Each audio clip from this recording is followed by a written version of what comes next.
Welcome back to Yang Daily. I'll be your host, Alex Cheney, bringing you all the Yang news you need to live your life right. We've got some big vaccine news today and great news from the Yang campaign. Let's get to it. Quick shout out to our Tier 3 patrons, Peter Park, Shay Meehan, and Nathan Stankowski, as well as all our other patrons. You keep us all informed and engaged. If any of you out there want to join these advocates of humanity first and independent journalism, head on over to patreon.com/yangdaily. It would only take a couple of bucks a month from each listener to keep this podcast and community going and growing into the future. Now on to the news. Huge news from a KFF poll today, which finds that wage slavery is responsible for around a quarter of vaccine holdouts in the U.S. The survey found that 28% of employed, unvaccinated adults said that if provided paid time off to get the shot and recover from any side effects, they would be more likely to get it.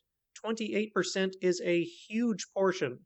If we can get that many people on board by providing a few days of paid time off, that should absolutely be going into a federal bill this instant. Democrats have wisely been including paid leave in stimulus bills, but it was for recovering from COVID, not for the vaccine. Moreover, it continues to astound just how broad UBI's effects would be. Here is yet another situation in which it would make all the difference. These people are afraid of losing income, either from the couple of days they might miss, or from being fired for it. If they had an unconditional survival income, this issue would nearly disappear. Employees would be in a much stronger position to demand paid time off since they would be far less afraid of losing their job. They would be able to prioritize their health and the health of the public over a couple of days of income. It's truly astounding to think just how many infections and deaths have and will occur due to our population being held in such financial bondage that they can't afford to miss a couple of days of work. We've talked about how many of the countless ways in which poverty undermines society, but the more you think about it, you can always find another. It is absurdly stupid that we have allowed this to continue, especially when the solution is so simple. It is time for UBI. FYI, my own side effects from the vaccine lasted less than a day. Humanity Forward is now accepting a slew of cryptocurrency as donations, including Bitcoin, Doge, Ethereum, and many more. You can find a full list at their Giving Block page linked below.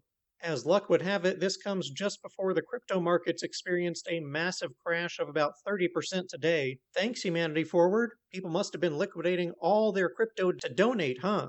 I'm kidding, of course. It was something to do with China poo-pooing some more on crypto, which they refused to accept as currency. Given this volatility, it's kind of hard to argue with that. But Bitcoin, at least, has fully recovered from today's nosedive already. Some bargain hunters made a lot of money today, and some fearful folk who sold at the bottom lost a lot. That is speculative assets for you. Speaking of, Scott has a job opening for someone looking to manage crypto fundraising for a nonprofit, which may or may not be related to a UBI. It's not very clear from the post. Check it out at the link below. Yang has announced his democracy policies as mayor, the foremost of which are to fight to lower the state and federal voting age to 16, allow non-citizens to vote in municipal elections, and invest in civics education with a focus on identifying misinformation. The former two can be justified solely on the founding principle of the United States, no taxation without representation.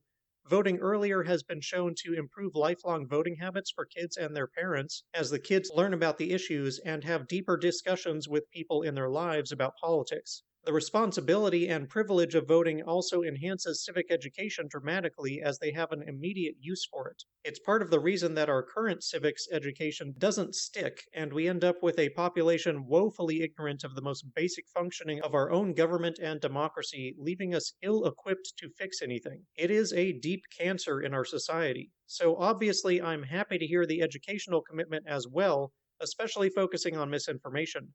I've been wanting exactly this for a long time. There are a couple of other policies as well, all of which can be found at the link in the description. And finally, I'm happy to announce the 52nd mayor for guaranteed income is Don Hardy of Kinston, North Carolina. We'll keep an eye out for a basic income coming from there. Welcome to the team, Don. And that'll do it for today's Yang Daily. Bookmark and share the vaccine poll, Yang's democracy policies, and the newest member of MGI.